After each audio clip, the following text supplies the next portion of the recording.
Hello friends, நம்ம இந்த வீடியோவில் பார்க்க போகிறது ரேஷன் கார்டு வைத்திருக்கும் பயனாளிகள் குறித்து ரேஷன் கடை ஊழியர்களுக்கு மத்திய அரசு தரப்பில் முக்கிய உத்தரவு ஒன்று பிறப்பிக்கப்பட்டுள்ளது.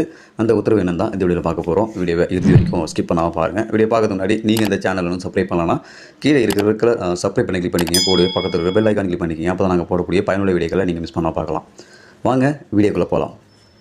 அந்தியோதயா ரேஷன் கார்டு மத்திய அரசு சார்பில் ரேஷன் பயனாளிகளுக்கு வழங்கப்படும் அடையாள அட்டையாகும். இது வறுமை கோட்டுக்கு கீழே உள்ள குடும்பங்களுக்கு வழங்கப்படுகிறது. இந்த ரேஷன் கார்டு வைத்திருக்கும் குடும்பங்களுக்கு அந்தியோதயா அன்ன யோஜனா திட்டத்தின் கீழே மாதந்தோறும் 35 கிலோ உணவு தானியங்கள் வழங்கப்படுகின்றன.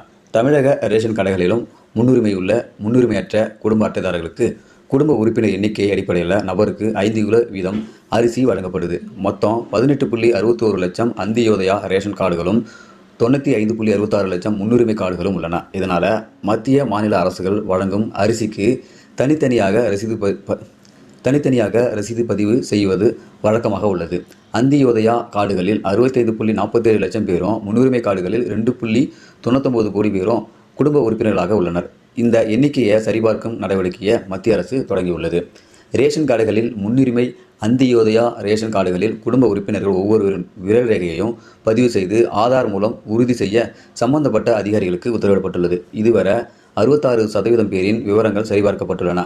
மீதியுள்ள பயனாளிகளின் விரல் ரேகை பதிவுகளை பெறும் பணியை பிப்ரவரி 29ஆம் தேதிக்குள்ள முடிக்க வேண்டும் என்று உணவுத்துறை கெடு விதிக்கப்பட்டுள்ளதாம். ரேஷன் ஊழியர்கள் வீடு வீடாக சென்று கைரேகை பதிவு செய்யும் பணிகளில் தீவிரமாக ஈடுபட்டுள்ளனர். இது தொடர்பாக ரேஷன் ஊழியர்களுடன் நடந்த சிறப்பு கூட்டத்தில் முக்கிய அறிவுரைகள் வழங்கப்பட்டுள்ளன. ரேஷன் கார்டுதாரர்களின் வீட்டுக்கு விரல் ரேகை கருவியுடன் சென்று பதிவு செய்ய வேண்டும் என்றும் அவர்களை ரேஷன் கடைக்கு வரவழைத்து காக்க வைக்கக்கூடாது என்றும் அறிவுறுத்தப்பட்டுள்ளது. ஸோ இந்த செய்தி பற்றினாக்கா ரேஷன் கடை பயனாளிகளுக்கு முக்கியமான ஒரு அறிவிப்பாக சொல்லலாம்.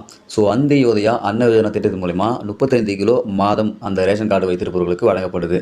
இதுபோல் ஒரு குடும்பத்தில் இருக்கக்கூடிய ஒரு நபருக்கு 5 கிலோ அரிசி என்ற வீதம் குடும்பத்தில் உள்ள அத்தனை நபர்களுக்கும் சேர்த்து உணவு தானியங்களை வழங்குறாங்க. இந்த உணவு தானியங்களை வழங்குவது தொடர்பான விவரங்களை சேகரிக்கும் பணியில் வந்து தமிழக அரசாங்கம் இப்போது ஈடுபட்டு வராங்க. தமிழக அரசாங்கம் மட்டும் இல்லாது மத்திய அரசாங்கமே இதுக்காக ஒரு ரேஷன் கடை ஊழியர்களுக்கு ஒரு அனௌன்ஸ்மெண்ட்டை விட்டுருக்குது.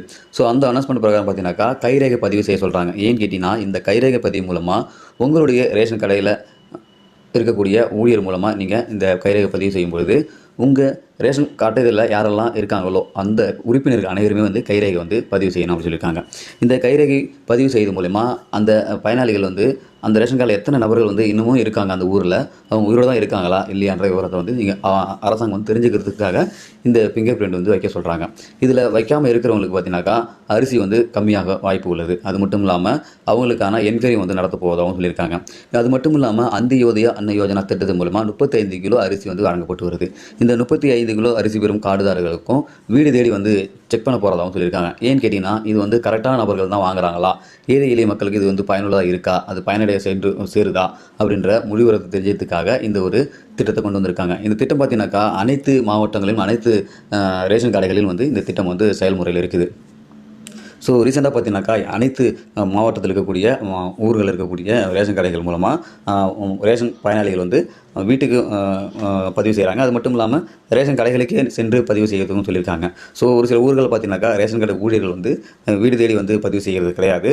ஸோ அந்த ரேஷன் கடை அந்தந்த ரேஷன் கடைகளுக்கே சென்று பதிவு செய்யுமாறு அனௌன்ஸ்மெண்ட் பண்ணி மக்களே பார்த்தீங்கன்னாக்கா ரேஷன் கடைக்கு போயிட்டு இந்த உங்களுடைய உறுப்பினர் பதிவு வந்து செஞ்சுக்கிறாங்க. ஸோ இது மூலமாக பார்த்தீங்கன்னாக்கா உங்களுக்கு உங்களுடைய ரேஷன் கடையில் இருக்கக்கூடிய கார்டில் இருக்கக்கூடிய உறுப்பினர் வந்து கரெக்டாக இருந்தாங்கனாக்கா வழக்கம் போல் உங்களுக்கு உணவுப் பொருள் வந்து தங்குதடை என்று வரும். ஒருவேளை உங்களுடைய ஃபிங்கர் பிரிண்ட் வந்து ஒரு 4 பேர் இருக்காங்க, அதில் 2 பேர் தான் ஃபிங்கர் பிரிண்ட் வச்சுருக்காங்க, 2 பேர் ஊரில் இல்லை, வெளியில் வேலைக்கு போயிருக்காங்கன்ற பட்சத்தில் அவங்களுக்கான ஃபிங்கர் பிரிண்ட் வந்து வைக்கணும். அப்படி வைக்காமல் போனாக்கா ஸோ அந்த அரிசியோட கவுண்ட் வந்து குறையும், எண்ணிக்கை அளவு வந்து குறையும் அப்படின்னு சொல்லியிருக்காங்க.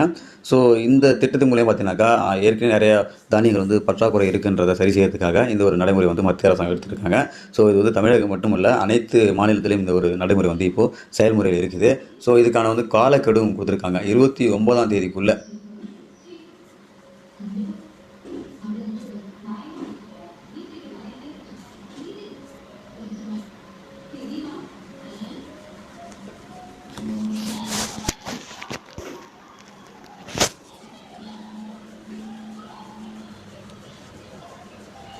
இந்த பணியை வந்து முடிக்கிறதுக்கான முழு வீழ்ச்சியில் வந்து ரேஷன் கடை பணியாளர்கள் வந்து தொடங்கி நடத்தி வந்துட்டுருக்காங்க. ஸோ இந்த செய்தி உங்களுக்கு யூஸ்ஃபுல்லாக இருக்கும்னு நினைக்கிறேன். யூஸ்ஃபுல்லாக இருந்தால் லைக் பண்ணுங்கள். ஒருவேளை நீங்கள் இன்னும் உங்களுடைய ரேஷன் கார்டை வந்து பிகர் பண்ணலாம் பதிவு பண்ணாமல் இருக்கீங்க அப்படின்ற பட்சத்தில் உடனடியாக உங்களுடைய குடும்ப உறுப்பினர்களை அழைத்து கொண்டு நீங்கள் வந்து பதிவு செஞ்சுக்கிங்க. ஸோ இது பதிவு செய்கிறது மூலமா உங்களுக்கு தான் நன்மை. ஸோ இதனால் எந்த பாதிப்பும் வராது. அதனால் மக்களாக நீங்கள் வந்து பதிவு பண்ணிப்பீங்க. இந்த வீடியோ உங்களுக்கு யூஸ்ஃபுல்லாக இருக்கும்னு நினைக்கிறேன். யூஸ்ஃபுல்லாக இருந்தால் லைக் பண்ணுங்கள். இந்த மாதிரியான பயனுள்ள வீடியோக்களை நீங்கள் தொடர்ந்து பார்க்கணும்னாக்கா நம்ம யூடியூப் சேனலை சப்ஸ்கிரைப் பண்ணுங்கள். மீண்டும் இன்னொரு வீடியோ சந்திக்கலாம். அதுவரை மனிதர்கள் மதிப்போம், மனித உயிரை காப்போம். நன்றி.